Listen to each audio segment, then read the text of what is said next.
शादी की पहली रात, जब एक लड़की ने अपने सपनों का घर नहीं बल्कि मौत का डर देखा। जिस आदमी को वो पति मानकर उसके साथ 7 फेरे लेकर आई थी, उसी ने उसी रात उसकी जिंदगी को एक बंद कमरे में कैद कर दिया। ये कहानी है एक ऐसी लड़की की जिसने दर्द सहा, डर में जी, लेकिन फिर भी हार नहीं मानी। ये कहानी है एक हवेली की, एक खामोश तहखाने की, और उस चीख की जो सालों तक किसी ने नहीं सुनी।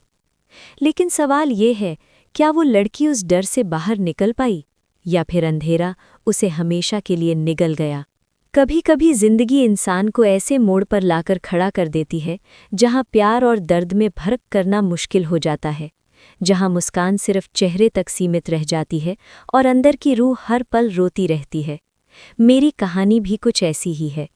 मेरा नाम अब लोगों के लिए अनीता है, लेकिन कभी मैं भी किसी की बेटी थी, किसी की लाडली और किसी के सपनों की दुल्हन। मेरी शादी बहुत धूमधाम से हुई थी। ढोल नगाड़े, लाइटें, रिश्तेदारों की भीड़। हर कोई यही कह रहा था, लड़की तो किस्मत वाली है, इतना बड़ा घर मिला है, इतना अमीर पढ़ा लिखा लड़का।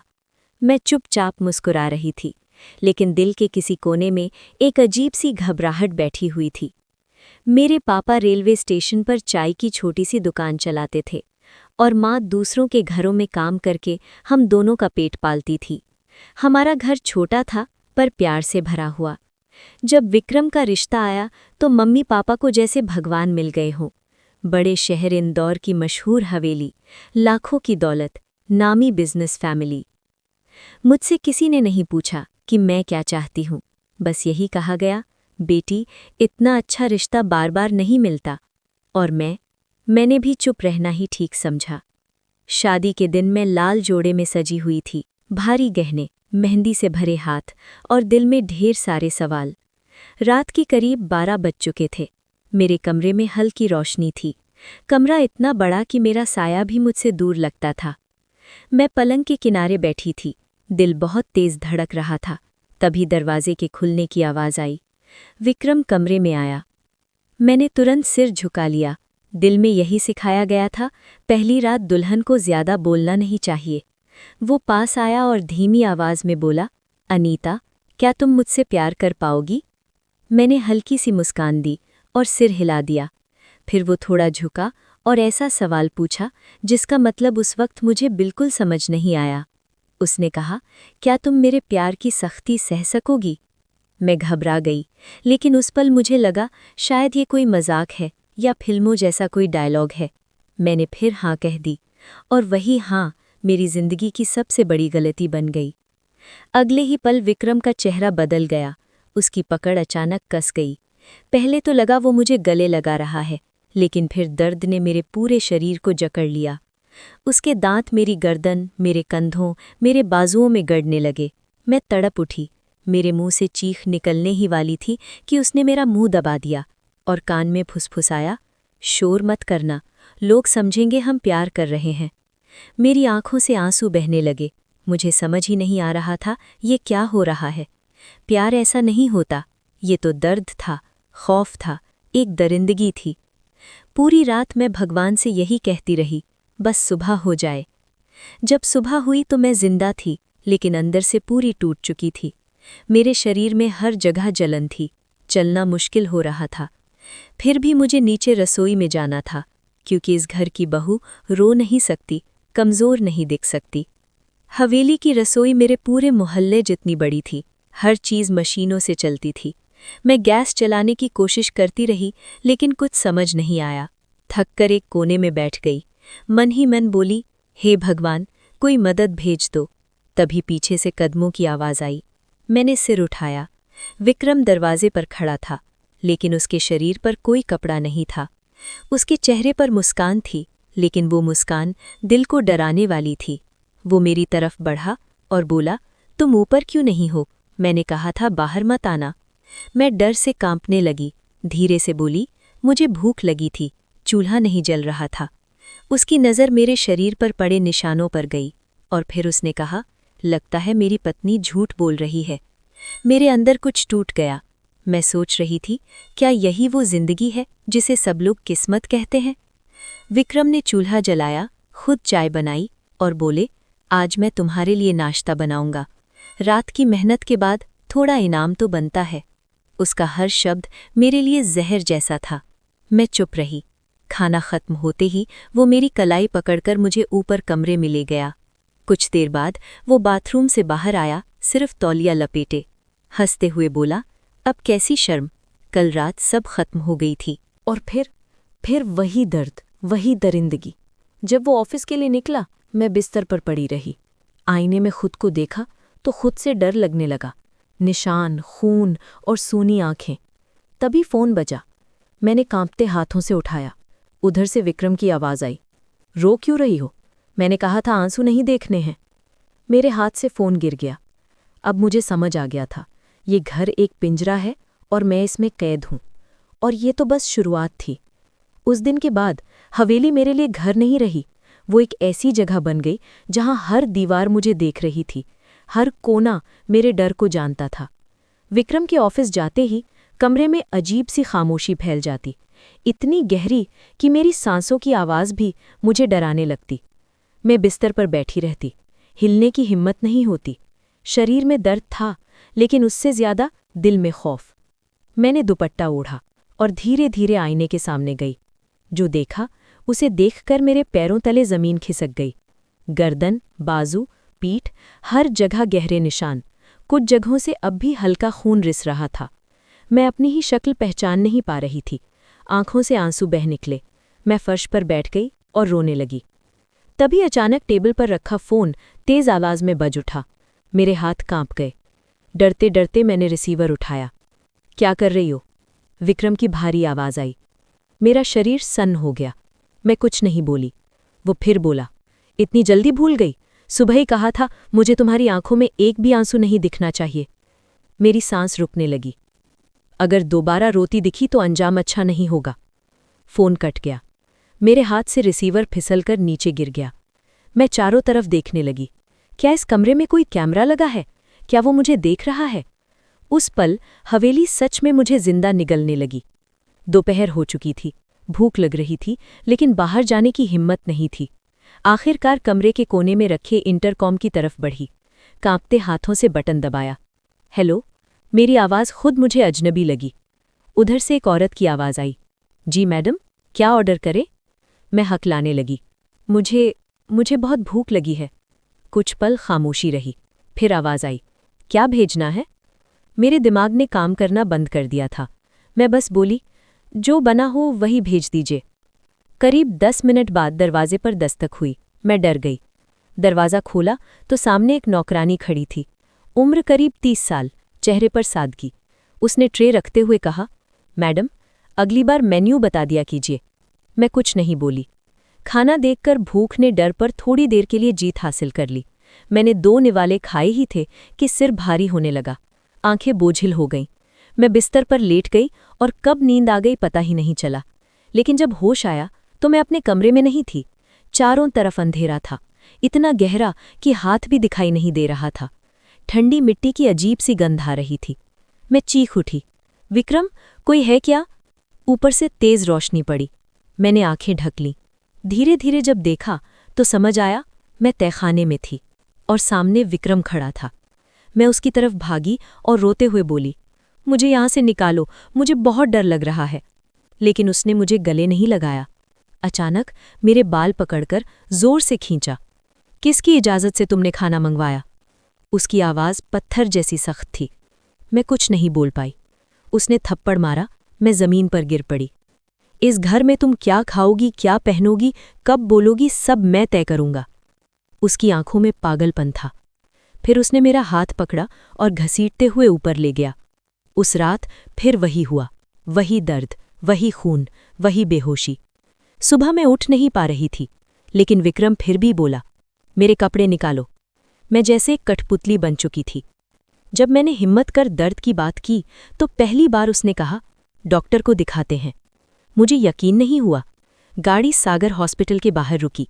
अंदर जाते ही जो देखा उससे मेरे पैरों तले जमीन खिसक गई। डॉक्टर विक्रम जैसा ही दिखता था, वही चेहरा, वही आंखें। मेरे होंठ कांपने लगे। लेकिन फिर उसने नरमी से कहा, भाभी जी डरिए मत, आप यहाँ सुरक्षित हैं। उसका ये एक वाक्य मेरे दिल को थोड़ी राहत दे गया, क्योंकि पहली बार किसी ने मुझसे नरमी से बात की थी। उसने आगे कहा, मुझे देखकर घबराइए मत, मैं विक्रम का छोटा भाई हूँ, नाम है अमित। मैं कुछ नहीं बोली, बस उसकी दाई कलाई देखी। विक्रम की कलाई पर एक गहरा टैटू था, अमित की कलाई साफ थी, मतलब वो सच में दूसरा इंसान था। मेरी आंखों से बिना बोले आंसू बह निकले। मेरी आंखों से बिना बोले आंसू बह निकले। अमित ने कुछ देर मुझे देखा, फिर बाहर गया और किसी को बुलाया। थोड़ी देर बाद एक औरत अंदर आई, सादा सा चेहरा, आंखों में अपनापन। नमस्ते, उसने कहा। मैं कविता हूँ, अमित की पत्नी। उसने मेरा हाथ पकड़ा। उसका स्पर्श माँ जैसा था। वो मुझे दूसरे कमरे में ले गई। जैसे ही उसने मेरे शरीर के निशान देखे, उसकी आंखें भर आईं। वो धीरे धीरे बोली, तुम्हें बहुत दर्द हुआ है ना? मैं पहली बार फूट फूट कर रो पड़ी। उसने मरहम लगाते हुए कहा, अब सच सुनो और ध्यान से सुनो। मैंने उसकी तरफ देखा। तुम अकेली नहीं हो, उसने कहा। इस घर में तुमसे पहले भी कई औरतें आईं और टूटीं। मेरे दिल की धड़कन तेज हो गई। विक्रम जैसा आदमी सामान्य नहीं है, वो बोली। उसे दर्द देने में सुकून मिलता है। मेरी रूह कांप गई। उसके अंदर एक बीमारी है, कविता ने कहा। वो खून देखकर अजीब सा सुकून महसूस करता है। मैंने डरते हुए पूछा, तो मेरे मम्मी पापा को ये सब क्यों नहीं बताया गया? अमित अंदर आया और बोला, क्योंकि हमारे घर वालों ने सच छुपाया। दौलत के आगे सब अंधे हो गए। उसकी आवाज में गुस्सा था। मुझे लगा जैसे मेरे सीने पर पत्थर रख दिया गया हो। मतलब मैं जानबूझकर इस नर्क में भेजी गई थी। मैं रोते हुए बोली, मुझे बचा लीजिए, वो मुझे मार देगा। कविता ने मेरा हाथ कसकर पकड़ा। अभी नहीं, वो बोली। वो बहुत चालाक है, अगर अभी भागी तो वो ढूंढ लेगा। अमित ने कहा, लेकिन हम तुम्हें यहाँ फंसे रहने भी नहीं देंगे। उसने धीरे धीरे एक योजना समझाई। तुम 2 दिन वापस उसी हवेली में रहो, उसने कहा। तीसरी रात जब वो गहरी नींद में होगा, तुम पीछे वाले दरवाजे से निकल जाना। मैं गली के आखिर में गाड़ी लेकर खड़ा रहूंगा। मेरे दिल में डर था, लेकिन उम्मीद भी। मैंने धीरे से सिर हिलाया। बस ध्यान रखना, कविता बोली। एक भी गलती तुम्हारी जान ले सकती है। शाम होते होते मुझे वापस हवेली ले जाया गया। जैसे ही मैं पहुंची, विक्रम दरवाजे पर ही खड़ा था। कैसी हो मेरी जान? उसने बनावटी मुस्कान के साथ पूछा। मैंने सिर झुका लिया। ठीक हूं, बस यही कहा। उसने मेरी ठोड़ी उठाई। जल्दी ठीक हो जाओ, वो बोला। मुझे मेरी बीवी पहले जैसी चाहिए। मेरे अंदर सिहरन दौड़ गई। वो रात फिर वही जहर लेकर आई, दर्द, खून और मेरी खामोशी। लेकिन इस बार मैं रोई नहीं, क्योंकि अब मुझे पता था, बस 2 दिन। अगले 2 दिन मैं बिल्कुल वैसी बनी रही जैसी वो चाहता था। चुप, आज्ञाकारी, डरी हुई। वो खुश था। उसे लगा उसने मुझे तोड़ दिया है, लेकिन अंदर ही अंदर मैं हर पल तीसरी रात गिन रही थी। और फिर वो रात आ गई। विक्रम ने जूस का ग्लास पकड़ाकर कहा, हमारे प्यार के नाम। मेरा दिल कांप गया। मैंने सिर्फ होंठ लगाए, पिया नहीं। थोड़ी देर बाद वो गहरी नींद में सो गया। मैंने सांस रोकी, धीरे धीरे उठी, दराज से कुछ पैसे निकाले, चुपचाप दरवाज़ा खोला। हवेली का गलियारा अंधेरे में डूबा था। हर कदम पर दिल जोर से धड़क रहा था। पीछे का दरवाज़ा खुला। ठंडी हवा लगी। मैं दौड़ी। गली के आखिर में गाड़ी की लाइट जली। मैं भागकर बैठी। अमित ने कहा, अब सब ठीक हो जाएगा। गाड़ी आगे बढ़ गई। हवेली पीछे छूट रही थी, लेकिन डर अब भी मेरे साथ था, और मुझे नहीं पता था कि असली लड़ाई अभी बाकी है। गाड़ी तेजी से आगे बढ़ रही थी। पीछे वो हवेली धीरे धीरे अंधेरे में गुम होती जा रही थी। मैं बार बार पीछे मुड़कर देख रही थी। दिल में एक ही डर था, कहीं वो आ ना जाए, कहीं उसने देख तो नहीं लिया। अमित ने गाड़ी चलाते हुए शांत आवाज में कहा, डरो मत अनीता, अब वो हमें नहीं पकड़ पाएगा। मैंने सिर हिलाया, लेकिन दिल को समझाना इतना आसान नहीं था। कई घंटों की यात्रा के बाद हम शहर से बहुत दूर निकल आए। सड़क के दोनों तरफ खेत, पेड़ और सन्नाटा था।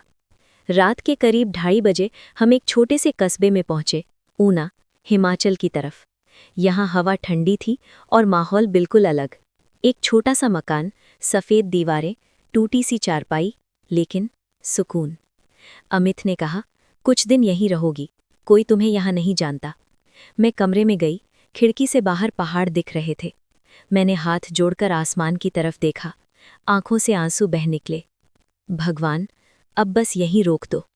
उस रात मैंने बहुत दिनों बाद ठीक से नींद ली, बिना डर, बिना चीख, बिना किसी आहट के। सुबह जब आंख खुली तो धूप सीधे मेरे चेहरे पर पड़ रही थी। ऐसा लगा जैसे जिंदगी फिर से शुरू हो रही हो। कुछ देर बाद दरवाज़ा खटका। अमित हाथ में चाय लेकर खड़ा था। कैसी हो? उसने पूछा। मैंने हल्की मुस्कान दी। ठीक हूँ, बहुत दिनों बाद। उसने कहा, अब तुम्हारा नाम यहाँ नेहा है, नेहा शर्मा। दिल्ली से आई हो। मैंने मन ही मन पुराने नाम को पीछे छोड़ दिया। नेहा, एक नई पहचान। कुछ दिनों बाद अमित ने पास के स्कूल में मेरी बात की। स्कूल छोटा था, लेकिन बच्चों की हंसी बहुत बड़ी। प्रिंसिपल मैडम ने कहा, बस बच्चों को पढ़ाना है, कर लोगी? मैंने सिर हिलाया। कोशिश करूंगी। और वहीं से मेरी नई जिंदगी शुरू हुई। सुबह बच्चों के साथ, शाम पहाड़ों की हवा में, और रात सुकून के साथ। लेकिन कहते हैं ना, डर कभी पूरी तरह पीछा नहीं छोड़ता। एक दिन स्कूल में पढ़ाते वक्त एक चपरासी आया। मैडम, बाहर आपसे कोई मिलना चाहता है। मेरे हाथ ठंडे पड़ गए। कौन? मैंने पूछा। एक सज्जन है, बहुत अच्छे कपड़ों में है। मेरे दिल की धड़कन तेज हो गई। मैंने पीछे के दरवाजे से झांका। बाहर काले सूट में एक लंबा आदमी खड़ा था। चेहरा पूरा साफ नहीं दिख रहा था, लेकिन चाल वही पुरानी। मेरे पैरों में जान नहीं रही। मैं तुरंत स्कूल से निकलकर घर की तरफ भागी। दरवाज़ा बंद किया, पर्दे गिराए और फर्श कर बैठ गई। सांस तेज चल रही थी। क्या वो विक्रम था? शाम को अमित आया। मैंने रोते हुए सब बताया। उसका चेहरा सख्त हो गया। शायद किसी ने देख लिया होगा, उसने कहा, लेकिन घबराओ मत, आज मैं यहीं रहूंगा। रात गहरी हो गई। हवा तेज चल रही थी। खिड़कियां कांप रही थी। करीब 2 बजे दरवाजे पर आवाज आई। ठक ठक ठक। मेरे रोंगटे खड़े हो गए। अमित ने खिड़की से देखा। उसका चेहरा पीला पड़ गया। मैंने धीमी आवाज में पूछा, कौन है? वो बोला, विक्रम। मेरी दुनिया एक पल में उलट गई। बाहर से आवाज आई, दरवाज़ा खोलो नेहा, या कहूँ अनीता। उसकी हंसी कानों में चुभ गई। अमित दरवाजे के पास गया। तुम यहाँ क्या कर रहे हो? उसने कहा। विक्रम हंसा। अपनी बीवी को लेने आया हूँ। अचानक तेज आवाज के साथ दरवाज़ा टूट गया। विक्रम अंदर घुस आया। आंखें लाल, चेहरा पागल। वो मेरी तरफ बढ़ा। सोचा था भाग जाओगी तो बच जाओगी। मैं पीछे हटने लगी। अमित ने उसे रोका। एक कदम और बढ़ाया तो पुलिस बुला लूंगा। विक्रम ने धक्का दिया। अमित दीवार से टकरा गया। सब कुछ बहुत तेजी से हो रहा था। मैंने पास पड़ी लकड़ी की छड़ी उठाई और विक्रम के हाथ पर मारी। वो चीखा। उसी वक्त बाहर पुलिस की सायरन गूंजी। विक्रम घबरा गया। अगली बार तुम बचोगी नहीं, वो चिल्लाया और पीछे के दरवाजे से भाग गया। पुलिस आई। अमित को अस्पताल ले जाया गया। मैं वहीं बैठी रही, कांपती हुई। मुझे लग रहा था ये कभी खत्म नहीं होगा, लेकिन असली सच अभी सामने आना बाकी था। अस्पताल की सफ़ेद रोशनी मेरी आंखों में चुभ रही थी। चारों तरफ दवाइयों की गंध, मशीनों की आवाज़ और दिल में सिर्फ एक ही डर, अमित ठीक रहेगा या नहीं। वो स्ट्रेचर पर लेटा था, सिर पर पट्टी बंधी हुई, आंखें बंद। मेरे हाथ कांप रहे थे। मैंने उसका नाम लिया, धीरे से। अमित। कोई जवाब नहीं आया। डॉक्टर बाहर निकले और बोले, चोट गहरी है, लेकिन वक्त पर ले आए तो जान बच जाएगी। मेरे पैरों में जैसे जान वापस आ गई। मैं वेटिंग रूम में बैठ गई। घड़ी की सुइयां जैसे रुक गई थीं। हर सेकंड 1 घंटे जैसा लग रहा था। कुछ देर बाद एक पुलिस अफसर मेरे पास आया। आप ही नेहा शर्मा हैं? मैंने सिर हिलाया। जिस आदमी ने हमला किया वो आपका पति था? मैंने पहली बार पूरी ताकत से कहा, हाँ, लेकिन अब नहीं। मेरे शब्दों में डर नहीं था, सिर्फ सच्चाई थी। मैंने उसे सब बताया। शादी की रात, हवेली, तहखाना, खून, भागना। अफसर चुपचाप सुनता रहा। उसकी आंखें भी कभी कभी झुक जाती। हम उसे पकड़ लेंगे, वो बोला, लेकिन आपको सावधान रहना होगा, वो खतरनाक है। रात भर मैं अस्पताल में बैठी रही। सुबह के करीब अमित को होश आया। उसने आंखें खोली और धीमी आवाज में कहा, तुम ठीक हो ना? मेरी आंखें भर आईं। आपने मेरी जान बचाई, मैं बोली। वो हल्का सा मुस्कुराया। अब डरने की बारी नहीं है, अब लड़ने की है। उसकी बात मेरे दिल में उतर गई। उसी दिन मैं पुलिस स्टेशन गई। पहली बार मैंने अपना नाम डर के बिना लिखा, अनीता। मैंने विक्रम के खिलाफ पूरा बयान दिया, हर चोट, हर रात, हर डर। पुलिस इंस्पेक्टर ने कहा, ये केस आसान नहीं है, वो पैसे वाला आदमी है। मैंने कहा, लेकिन सच मेरे पास है। कुछ दिनों बाद खबर आई, विक्रम को पकड़ लिया गया है। उसे शहर के बाहर एक ढाबे से गिरफ्तार किया गया था। जब मैंने सुना तो दिल को एक पल का सुकून मिला। लेकिन कहानी यहीं खत्म नहीं हुई थी। कुछ हफ्तों बाद कोर्ट की सुनवाई शुरू हुई। मैं गवाही देने खड़ी हुई। विक्रम सामने था, हथकड़ियों में। वो मुझे देख रहा था। उसकी आंखों में नफरत थी, लेकिन डर भी। मैंने एक बार भी नजर नहीं झुकाई। जज ने सवाल पूछा, क्या आप सच बोल रही हैं? मैंने कहा, ये मेरी जिंदगी का सच है। कई तारीखों के बाद फैसला आया, विक्रम को उम्र कैद की सजा। कोर्ट रूम में सन्नाटा छा गया। विक्रम ने मुझे देखा और हंसा। तुम जीत गई हो, वो बोला, लेकिन मेरा साया तुम्हारा पीछा नहीं छोड़ेगा। उसकी आवाज अब भी कानों में गूंजती है। मैं बाहर निकली। आसमान साफ था, लेकिन मेरे अंदर अब भी एक हल्का सा डर था, क्योंकि कुछ जख्म सजा से नहीं भरते, और शायद अभी आखिरी अध्याय बाकी था।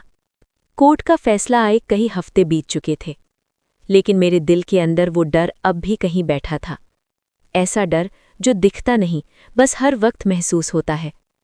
मैं फिर से उसी छोटे से कस्बे में थी, पहाड़ों के बीच, स्कूल जाती, बच्चों को पढ़ाती और शाम को खिड़की के पास बैठकर डूबते सूरज को देखती। बाहर सब शांत था, लेकिन अंदर कुछ भी शांत नहीं था। रात को जब हवा चलती और खिड़की हिलती तो लगता जैसे कोई नाम लेकर पुकार रहा हो। मैं खुद से कहती, अनीता, अब सब खत्म हो गया है, वो जेल में है। लेकिन दिमाग दिल की बात नहीं मानता। एक शाम स्कूल से लौटी तो दरवाजे के नीचे एक लिफाफा पड़ा था, सादा सा सफ़ेद लिफाफा, ना नाम ना पता। मेरे हाथ कांपने लगे। मैं जानती थी इसे खोलने से पहले ही अंदर क्या लिखा होगा। फिर भी मैंने हिम्मत की। कागज़ पर सिर्फ 2 लाइनें थी, तुम्हारी सज़ा अभी पूरी नहीं हुई, विक्रम। मेरी सांस रुक गई। कागज़ हाथ से गिर पड़ा। कमरा घूमने लगा। वो जेल में है तो ये चिट्ठी किसने भेजी? मैंने तुरंत अमित को फ़ोन किया। मेरी आवाज़ कांप रही थी। उसने कहा, मैं अभी आ रहा हूं। उस रात वो मेरे घर रुका। हम दोनों ने कई बार दरवाज़ा, खिड़कियां चेक की, सब बंद था। अमित ने कहा, हो सकता है वो तुम्हें डराने की कोशिश कर रहा हो, जेल से भी लोग ऐसा करवा सकते हैं। मैंने सिर हिलाया, लेकिन दिल मान नहीं रहा था। अगले दिन अमित जेल गया। जब वो लौटा, उसका चेहरा बदला हुआ था। मैंने पूछा, क्या हुआ? उसने कुछ पल चुप रहकर कहा, अनीता, मुझे सच बताना पड़ेगा। मेरे दिल की धड़कन तेज हो गई। विक्रम 3 दिन पहले जेल से भाग गया है। मेरे पैरों तले जमीन खिसक गई। क्या? मेरे मुंह से आवाज भी नहीं निकली। पुलिस उसे ढूंढ रही है, लेकिन लगता है वो बहुत पहले तुम्हारे आसपास पहुंच चुका है। अब सब समझ में आ गया। चिट्ठी, आहटें, वो बेचैनी, वो वापस आ गया था। पुलिस ने मेरे घर के बाहर 2 सिपाही तैनात कर दिए, लेकिन डर किसी पहरे से नहीं जाता। रात फिर आई, अंधेरी, खामोश। करीब 2 बजे मुझे लगा जैसे बाहर कोई चल रहा है। मैंने सांस रोककर पर्दे के पीछे से झांका। सड़क पर एक परछाई खड़ी थी। दिल जोर से धड़कने लगा। अचानक दरवाजे पर आवाज आई, ठक ठक ठक। वही ताल, वही डर। मैं रोने लगी। विक्रम, प्लीज मुझे छोड़ दो, मैंने कहा। बाहर से धीमी हंसी आई। बस एक बार मिल लो, फिर चला जाऊंगा। मेरे हाथ पैर सुन्न हो गए। मैं दरवाजे से दूर हट गई। कुछ देर बाद खामोशी छा गई। मैंने सोचा शायद चला गया, लेकिन तभी खिड़की के नीचे परछाई हिली। वो अब भी वहीं था। तभी पीछे से किसी ने मेरा कंधा छुआ। मैं चीख पड़ी। अमित था। मैं आ गया हूं, उसने कहा। हम दोनों ने बाहर देखा। सड़क खाली थी, सिर्फ ठंडी हवा और टूटा हुआ फाटक। वो चला गया था या छिप गया था। हम पूरी रात जागते रहे। सुबह होते होते पुलिस आई। एक अफसर ने कहा, हमें जंगल के पास एक जली हुई कार मिली है और उसके पास एक लाश। मेरे दिल ने धड़कना बंद कर दिया। क्या वो? मैंने पूछा। अफसर ने सिर हिलाया। शायद विक्रम। शायद। ये शब्द मेरे लिए सबसे डरावने थे, क्योंकि जब तक पूरी सच्चाई सामने ना आए, डर मरता नहीं। लेकिन मुझे नहीं पता था कि जिंदगी मुझे एक आखिरी परीक्षा देने वाली है। सुबह की रोशनी कमरे में फैल चुकी थी, लेकिन मेरे अंदर अब भी रात का अंधेरा था। शायद विक्रम मर चुका है, ये शब्द मेरे कानों में बार बार गूंज रहे थे। शायद। इस एक शब्द ने मेरे दिल को सुकून नहीं और ज्यादा बेचैनी दे दी थी। अगर वो सच में मर गया है तो फिर डर क्यों बाकी है? और अगर नहीं मरा तो वो अब कहाँ है? पुलिस मुझे थाने ले गई। पूछताछ हुई, कागजों पर दस्तखत हुए, लेकिन मेरा दिमाग कहीं और भटक रहा था। एक पुलिस अफसर बोला, लाश इतनी जली हुई है कि पहचान मुश्किल है। डीएनए रिपोर्ट आने में वक्त लगेगा। मैंने सिर हिला दिया, लेकिन मन में सिर्फ एक बात थी, जब तक पक्का नहीं होता मैं चैन से नहीं जी पाऊंगी। अमित मेरे साथ ही था। उसने धीरे से कहा, अब जो भी होगा हम मिलकर सामना करेंगे। मैंने उसकी तरफ देखा। उसकी आंखों में डर नहीं था, थकान थी, लेकिन हिम्मत भी। दिन बीतते निकले। स्कूल कुछ समय के लिए बंद कर दिया गया था। पुलिस ने कहा था थोड़ा सतर्क रहना जरूरी है। मैं वहीं बैठी रही, कांपती हुई। मुझे लग रहा था ये कभी खत्म नहीं होगा, लेकिन असली सच अभी सामने आना बाकी था। अस्पताल की सफेद रोशनी मेरी आंखों में चुभ रही थी। चारों तरफ दवाइयों की गंध, मशीनों की आवाज और दिल में सिर्फ एक ही डर, अमित ठीक रहेगा या नहीं। वो स्ट्रेचर पर लेटा था, सिर पर पट्टी बंधी हुई, आंखें बंद। मेरे हाथ कांप रहे थे। मैंने उसका नाम लिया, धीरे से, अमित। कोई जवाब नहीं आया। डॉक्टर बाहर निकले और बोले, चोट गहरी है, लेकिन वक्त पर ले आए तो जान बच जाएगी। मेरे पैरों में जैसे जान वापस आ गई। मैं वेटिंग रूम में बैठ गई। घड़ी की सुइयां जैसे रुक गई थीं। हर सेकंड एक घंटे जैसा लग रहा था। कुछ देर बाद एक पुलिस अफसर मेरे पास आया। आप ही नेहा शर्मा है? मैंने सिर हिलाया। जिस आदमी ने हमला किया वो आपका पति था? मैंने पहली बार पूरी ताकत से कहा, हाँ, लेकिन अब नहीं। मेरे शब्दों में डर नहीं था, सिर्फ सच्चाई थी। मैंने उसे सब बताया, शादी की रात, हवेली, तहखाना, खून, भागना। अफसर चुपचाप सुनता रहा। उसकी आंखें भी कभी कभी झुक जाती। हम उसे पकड़ लेंगे, वो बोला, लेकिन आपको सावधान रहना होगा, वो खतरनाक है। रात भर मैं अस्पताल में बैठी रही। सुबह के करीब अमित को होश आया। उसने आंखें खोली और धीमी आवाज में कहा, तुम ठीक हो ना? मेरी आंखें भर आईं। आपने मेरी जान बचाई, मैं बोली। वो हल्का सा मुस्कुराया। अब डरने की बारी नहीं है, अब लड़ने की है। उसकी बात मेरे दिल में उतर गई। उसी दिन मैं पुलिस स्टेशन गई। पहली बार मैंने अपना नाम डर के बिना लिखा, अनीता। मैंने विक्रम के खिलाफ पूरा बयान दिया, हर चोट, हर रात, हर डर। पुलिस इंस्पेक्टर ने कहा, ये केस आसान नहीं है, वो पैसे वाला आदमी है। मैंने कहा, लेकिन सच मेरे पास है। कुछ दिनों बाद खबर आई, विक्रम को पकड़ लिया गया है। उसे शहर के बाहर एक ढाबे से गिरफ्तार किया गया। जब मैंने सुना तो दिल को एक पल का सुकून मिला, लेकिन कहानी यहीं खत्म नहीं हुई थी। कुछ हफ्तों बाद कोर्ट की सुनवाई शुरू हुई।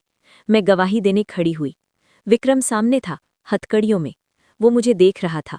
उसकी आंखों में नफरत थी, लेकिन डर भी। मैंने एक बार भी नजर नहीं झुकाई। जज ने सवाल पूछा, क्या आप सच बोल रही हैं? मैंने कहा, ये मेरी जिंदगी का सच है। कई तारीखों के बाद फैसला आया, विक्रम को उम्र कैद की सजा। कोर्टरूम में सन्नाटा छा गया। विक्रम ने मुझे देखा और हंसा। तुम जीत गई हो, वो बोला, लेकिन मेरा साया तुम्हारा पीछा नहीं छोड़ेगा। उसकी आवाज अब भी कानों में गूंजती है। मैं बाहर निकली। आसमान साफ था, लेकिन मेरे अंदर अब भी एक हल्का सा डर था, क्योंकि कुछ जख्म सजा से नहीं भरते, और शायद अभी आखिरी अध्याय बाकी था। कोर्ट का फैसला आए कई हफ्ते बीत चुके थे। लेकिन मेरे दिल के अंदर वो डर अब भी कहीं बैठा था। ऐसा डर जो दिखता नहीं, बस हर वक्त महसूस होता है। मैं फिर से उसी छोटे से कस्बे में थी, पहाड़ों के बीच, स्कूल जाती, बच्चों को पढ़ाती और शाम को खिड़की के पास बैठकर डूबते सूरज को देखती। बाहर सब शांत था, लेकिन अंदर अंदर कुछ भी शांत नहीं था। रात को जब हवा चलती और खिड़की हिलती तो लगता जैसे कोई नाम लेकर पुकार रहा हो। मैं खुद से कहती, अनीता अब सब खत्म हो गया है, वो जेल में है। लेकिन दिमाग दिल की बात नहीं मानता। एक शाम स्कूल से लौटी तो दरवाजे के नीचे एक लिफाफा पड़ा था। सादा सा सफ़ेद लिफाफा, न नाम न पता। मेरे हाथ कांपने लगे। मैं जानती थी इसे खोलने से पहले ही अंदर क्या लिखा होगा। फिर भी मैंने हिम्मत की। कागज़ पर सिर्फ 2 लाइनें थी। तुम्हारी सज़ा अभी पूरी नहीं हुई, विक्रम। मेरी सांस रुक गई। कागज़ हाथ से गिर पड़ा। कमरा घूमने लगा। वो जेल में है तो ये चिट्ठी किसने भेजी? मैंने तुरंत अमित को फ़ोन किया। मेरी आवाज़ कांप रही थी। उसने कहा, मैं अभी आ रहा हूँ। उस रात वो मेरे घर रुका। हम दोनों ने कई बार दरवाज़ा, खिड़कियाँ चेक की, सब बंद था। अमित ने कहा, हो सकता है वो तुम्हें डराने की कोशिश कर रहा हो। जेल से भी लोग ऐसा करवा सकते हैं। मैंने सिर हिलाया, लेकिन दिल मान नहीं रहा था। अगले दिन अमित जेल गया। जब वो लौटा उसका चेहरा बदला हुआ था। मैंने पूछा, क्या हुआ? उसने कुछ पल चुप रहकर कहा, अनीता, मुझे सच बताना पड़ेगा। मेरे दिल की धड़कन तेज हो गई। विक्रम 3 दिन पहले जेल से भाग गया है। मेरे पैरों तले जमीन खिसक गई। क्या? मेरे मुंह से आवाज भी नहीं निकली। पुलिस उसे ढूंढ रही है, लेकिन लगता है वो बहुत पहले तुम्हारे आसपास पहुंच चुका है। अब सब समझ में आ गया था। चिट्ठी, आहटें, वो बेचैनी, वो वापस आ गया था। पुलिस ने मेरे घर के बाहर 2 सिपाही तैनात कर दिए, लेकिन डर किसी पहरे से नहीं जाता। रात फिर आई, अंधेरी, खामोश। करीब 2 बजे मुझे लगा जैसे बाहर कोई चल रहा है। मैंने सांस रोककर पर्दे के पीछे से झांका। सड़क पर एक परछाई खड़ी थी। दिल जोर से धड़कने लगा। अचानक दरवाजे पर आवाज आई, ठक ठक ठक। वही ताल, वही डर। मैं रोने लगी। विक्रम प्लीज, मुझे छोड़ दो, मैंने कहा। बाहर से धीमी हंसी आई। बस एक बार मिल लो, फिर चला जाऊंगा। मेरे हाथ पैर सुन्न हो गए। मैं दरवाजे से दूर हट गई। कुछ देर बाद खामोशी छा गई। मैंने सोचा शायद चला गया, लेकिन तभी खिड़की के नीचे परछाई हिली। वो अब भी वहीं था। तभी पीछे से किसी ने मेरा कंधा छुआ। मैं चीख पड़ी। अमित था। मैं आ गया हूं, उसने कहा। हम दोनों ने बाहर देखा। सड़क खाली थी, सिर्फ ठंडी हवा और टूटा हुआ फाटक। वो चला गया था या छिप गया था। हम पूरी रात जागते रहे। सुबह होते होते पुलिस आई। एक अफसर ने कहा, हमें जंगल के पास एक जली हुई कार मिली है, और उसके पास एक लाश। मेरे दिल ने धड़कना बंद कर दिया। क्या वो? मैंने पूछा। अफसर ने सिर हिलाया। शायद विक्रम, शायद। ये शब्द मेरे लिए सबसे डरावने थे, क्योंकि जब तक पूरी सच्चाई सामने ना आए, डर मरता नहीं है। लेकिन मुझे नहीं पता था कि जिंदगी मुझे एक आखिरी परीक्षा देने वाली है। सुबह की रोशनी कमरे में फैल चुकी थी, लेकिन मेरे अंदर अब भी रात का अंधेरा था। शायद विक्रम मर चुका है, ये शब्द मेरे कानों में बार बार गूंज रहे थे। शायद इस एक शब्द ने मेरे दिल को सुकून नहीं, और ज्यादा बेचैनी दे दी थी। अगर वो सच में मर गया है, तो फिर डर क्यों बाकी है? और अगर नहीं मरा, तो वो अब कहाँ है? पुलिस मुझे थाने ले गई। पूछताछ हुई, कागजों पर दस्तखत हुए, लेकिन मेरा दिमाग कहीं और भटका हुआ था। एक पुलिस अफसर बोला, लाश इतनी जली हुई है कि पहचान मुश्किल है। डीएनए रिपोर्ट आने में वक्त लगेगा। मैंने सिर हिला दिया, लेकिन मन में सिर्फ एक बात थी, जब तक पक्का नहीं होता, मैं चैन से नहीं जी पाऊंगी। अमित मेरे साथ ही था। उसने धीरे से कहा, अब जो भी होगा, हम मिलकर सामना करेंगे। मैंने उसकी तरफ देखा। उसकी आंखों में डर नहीं था, थकान थी, लेकिन हिम्मत भी। दिन बीतने लगे। स्कूल कुछ समय के लिए बंद कर दिया गया। पुलिस ने कहा था थोड़ा सतर्क रहना जरूरी है। मैं ज्यादातर घर में ही रहती, खिड़की से बाहर देखती, हर गुजरने वाली परछाई में विक्रम का चेहरा ढूंढती। कभी लगता सब खत्म हो गया है, और कभी लगता वो बस एक कदम दूर खड़ा है। एक शाम मैं मंदिर गई। बहुत दिनों बाद भगवान के सामने खड़ी हुई। हाथ जोड़कर बस इतना कहा, अगर सब खत्म हो गया है तो मुझे शांति दे दो, और अगर नहीं तो मुझे डर से ऊपर उठा दो। मंदिर से निकलते वक्त एक गाड़ी आकर रुकी। मेरे दिल की धड़कन अचानक तेज हो गई। नीली रंग की गाड़ी, वही रंग जो विक्रम की कार का था। मेरे कदम रुक गए, सांस अटक गई। दरवाज़ा खुला, एक आदमी बाहर उतरा। कुछ सेकंड मैं देखती ही रह गई। वो विक्रम था, जिंदा, सामने, मुस्कुराता हुआ। मेरे पैरों में जैसे जान नहीं रही। भागो मत अनीता, उसने कहा, बस बात करनी है। मैं पीछे हटने लगी। मंदिर के अंदर लोग थे, लेकिन मेरी आवाज़ गले में अटक गई। वो आगे बढ़ा, आंखों में वही पुराना पागलपन। तुमने पुलिस बुलाकर मुझे धोखा दिया, वो बोला, लेकिन देखो मैं फिर भी आ गया। मैंने कांपते हुए कहा, विक्रम, अब सब खत्म हो चुका है, मुझे छोड़ दो। वो हंसा, खत्म? मेरा प्यार ऐसे खत्म नहीं होता। उसी पल मंदिर के बाहर पुलिस की सायरन गूंजी। विक्रम चौंक गया। मैंने पीछे देखा, अमित पुलिस के साथ खड़ा था। रुक जाओ विक्रम, पुलिस ने आवाज़ दी। विक्रम की आंखों में नफरत और गुस्सा भर गया। वो मेरी तरफ बढ़ा।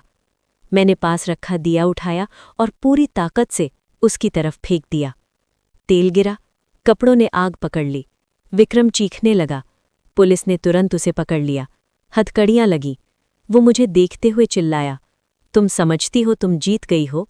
मैंने पहली बार डर के बिना कहा, हाँ, क्योंकि अब मैं चुप नहीं हूं। पुलिस उसे ले गई। मैं वहीं जमीन पर बैठ गई। आंखों से आंसू बह रहे थे, लेकिन इस बार डर के नहीं, राहत के थे। कुछ दिनों बाद डीएनए रिपोर्ट आई। जंगल में मिली लाश किसी और की थी। विक्रम जिंदा था, और अब फिर से सलाखों के पीछे। इस बार उसके बचने का कोई रास्ता नहीं था।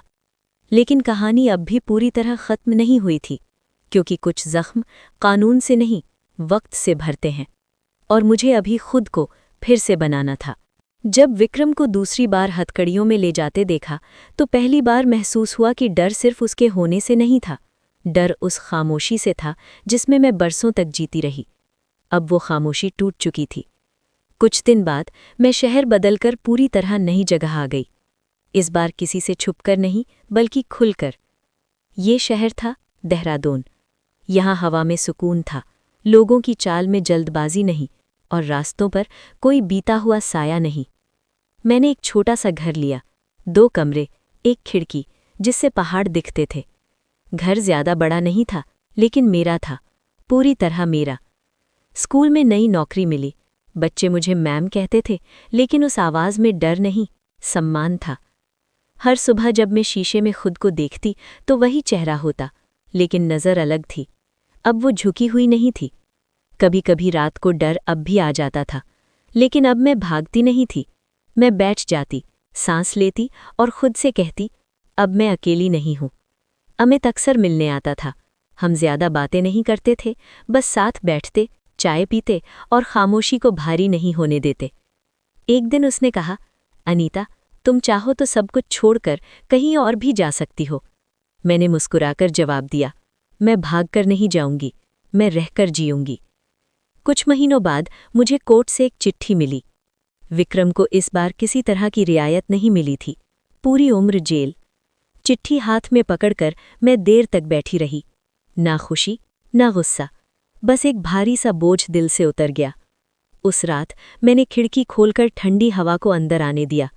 पहाड़ चुप थे, आसमान साफ था, और पहली बार मुझे लगा, जिंदगी अब मुझे भी जीने देगी। कुछ समय बाद मैंने एक छोटा सा कदम उठाया। मैंने उन औरतों के लिए एक समूह बनाया जो चुपचाप दर्द सह रही थीं।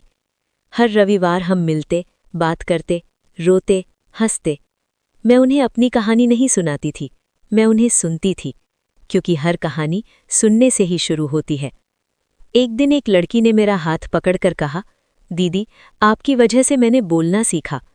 उस पल मुझे समझ आया, जो दर्द मैंने झेला वो सिर्फ मेरा नहीं था, और अगर मेरा सच किसी और को ताकत दे सकता है तो वो दर्द बेकार नहीं गया। आज भी कभी कभी वो हवेली सपनों में आ जाती है, लेकिन अब मैं जाग जाती हूँ, डर से नहीं, हिम्मत से, क्योंकि अब मैं शिकार नहीं हूँ। मैं वो औरत हूँ जो टूटकर भी खुद को फिर से खड़ा कर सकती है, और यही मेरी जीत है। वक्त धीरे धीरे आगे बढ़ रहा था, लेकिन कुछ यादें कभी पीछे नहीं छूटती। देहरादून की वो शांत सुबहें, पहाड़ों से आती ठंडी हवा और स्कूल की घंटी की आवाज़ सब ठीक लगने लगा था। लेकिन इंसान जब बहुत कुछ सह चुका होता है ना, तो शांति भी कभी कभी डराने लगती है। एक दिन स्कूल से लौटते वक्त मैंने देखा गेट के बाहर एक छोटी सी बच्ची खड़ी थी। उम्र मुश्किल से 10-11 साल, आंखें झुकी हुई, हाथ में एक पुराना बैग। मैंने पूछा, बेटा किसे ढूंढ रही हो? वो कुछ नहीं बोली, बस मेरी तरफ देखती रही। थोड़ी देर बाद धीमी आवाज में बोली, दीदी, मम्मी ने कहा था आप मदद करती हो। मेरे दिल में कुछ चुभ सा गया। मैं उसे अंदर ले आई, पानी दिया। वो कांप रही थी। डर मत, यहाँ सुरक्षित हो। तब उसने बताया उसका नाम पायल था और उसकी कहानी मेरी कहानी से बहुत अलग नहीं थी। उसका सौतेला पिता, शराब, गालियां और हर रात का डर। मैं चुपचाप सुनती रही। हर शब्द मेरे पुराने जख्मों को फिर से कुरेद रहा था। उस दिन मैं देर तक सो नहीं पाई। मुझे एहसास हुआ कि मैं भले आगे बढ़ गई हूं, लेकिन बहुत सी लड़कियां अब भी वहीं फंसी हैं जहां मैं कभी थी। अगले हफ्ते मैंने एक बड़ा फैसला लिया। मैंने अपनी नौकरी के साथ साथ एक छोटा सा सपोर्ट सेंटर शुरू किया। नाम रखा, नई शुरुआत। कोई बोर्ड नहीं, कोई प्रचार नहीं, बस एक कमरा, कुछ कुर्सियां और खुला दिल। धीरे धीरे लड़कियां आने लगी, कोई चुप, कोई रोती हुई, कोई गुस्से में। मैं किसी को सलाह नहीं देती थी, बस सुनती थी, क्योंकि मैंने सीखा था कभी कभी किसी को बचाने के लिए बस सुना जाना काफी होता है। एक दिन एक औरत आई, लगभग मेरी उम्र की। उसने कहा, मैं भी भागना चाहती हूं, लेकिन डरती हूं। मैंने उसका हाथ पकड़ा और कहा, डर होना गलत नहीं है, डर में जीना गलत है। उसकी आंखों से आंसू बहने लगे। मुझे लगा मेरी आवाज अब सिर्फ मेरी नहीं रही। कुछ महीनों बाद अखबार में हमारे सेंटर के बारे में एक छोटी सी खबर छपी, बस 4 लाइनें, लेकिन असर बड़ा था। पुलिस, वकील, एनजीओ सब जुड़ने लगे और पहली बार मुझे लगा कि जिंदगी मुझे वापस दे रही है वो सब जो उसने मुझसे छीना था। एक शाम अमित आया। बहुत दिनों बाद हम खुले दिल से हंसे। उसने कहा, तुम अब वही लड़की नहीं हो जो डरकर भागी थी। मैंने कहा, हाँ, अब मैं वो औरत हूं जो रुककर लड़ सकती है। उस रात मैं छत पर गई। आसमान में तारे थे। मैंने खुद से कहा, अनीता, तुम बच गई ताकि दूसरों को बचा सको। कभी कभी अब भी सपने आते हैं, वो हवेली, वो अंधेरा, लेकिन अब मैं चीखती नहीं, मैं जाग जाती हूँ, गहरी सांस लेती हूँ और जानती हूँ सुबह जरूर होगी। क्योंकि हर रात के बाद दिन आता है और हर टूटी औरत के अंदर एक ऐसी ताकत होती है जो पूरी दुनिया बदल सकती है। बस उसे बोलने का मौका चाहिए। कुछ दर्द सजा मिलने से खत्म नहीं होते, कुछ डर आज़ादी मिलने के बाद भी दिल के किसी कोने में बैठे रहते हैं। देहरादून की वो रात बहुत शांत थी, इतनी शांत कि मुझे डर लगने लगा था। मैं खिड़की के पास बैठी थी। बाहर हल्की बारिश हो रही थी।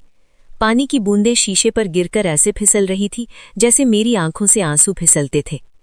आज भी जब बारिश होती है ना, तो मुझे वो हवेली याद आ जाती है। वो बंद कमरे, वो ठंडी दीवारी और वो आवाज, चुप रहो। मैंने कान बंद कर लिए, लेकिन यादें कानों से नहीं जाती। उस रात मैंने पहली बार खुद से पूछा, क्या मैं सच में बच गई हूं या बस जिंदा रहने की आदत डाल ली है? नींद आई, लेकिन सपनों में नहीं। मैं फिर उसी कमरे में थी, हाथ बंधे हुए, आवाज गले में अटकी हुई। मैं चीखना चाहती थी, लेकिन आवाज नहीं निकल रही थी। अचानक मेरी नींद खुली। पूरा बदन पसीने से भीगा हुआ था, सांस तेज, दिल ऐसे धड़क रहा था जैसे अभी बाहर निकल आएगा। मैं बिस्तर से उठी, दीवार से टिककर बैठ गई। अब वो यहां नहीं है, मैंने खुद से कहा। लेकिन मन ने जवाब दिया, पर वो अंदर तो है। अगले दिन मैं स्कूल गई। बच्चों के बीच खुद को सामान्य दिखाने की कोशिश की, लेकिन जब एक बच्ची रोने लगी तो मेरी उंगलियां कांप गई। मुझे लगा मैं फिर से कमजोर हो रही हूं। शाम को मैं अपने सेंटर गई। वहां सब औरतें मुझे मजबूत समझती थीं। कोई नहीं जानता था कि जो दूसरों को सहारा दे रही है वो खुद कितनी टूटी हुई है। एक औरत ने कहा, दीदी, आप तो बहुत स्ट्रांग हो। मैं मुस्कुरा दी, लेकिन अंदर से कुछ टूट गया, क्योंकि सच ये था, मैं मजबूत नहीं थी, मैं बस थकी हुई थी। उस रात अमित आया। उसने मुझे चुपचाप बैठा देखा। क्या हुआ? उसने पूछा। मैंने जवाब नहीं दिया। कुछ देर बाद आंसू खुद ही बहने लगे। मैं फूट फूट कर रोई, ऐसे रोई जैसे सालों से रुक कर रो रही थी।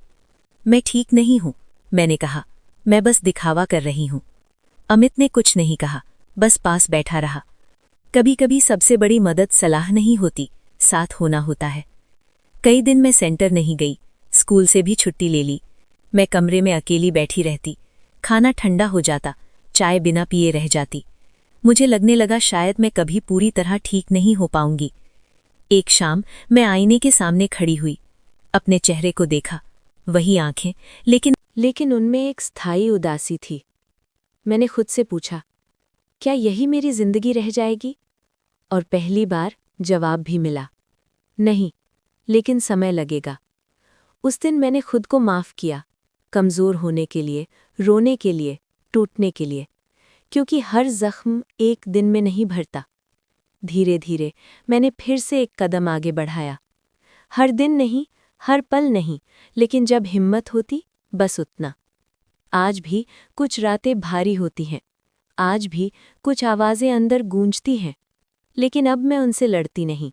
मैं उन्हें महसूस करती हूँ और गुजर जाने देती हूँ, क्योंकि मैंने सीख लिया है, ठीक होना एक सीधी लाइन नहीं होती, वो एक लंबा, धीमा, आंसुओं से भरा रास्ता होता है, और उस रास्ते पर चलते रहना ही असली जीत है।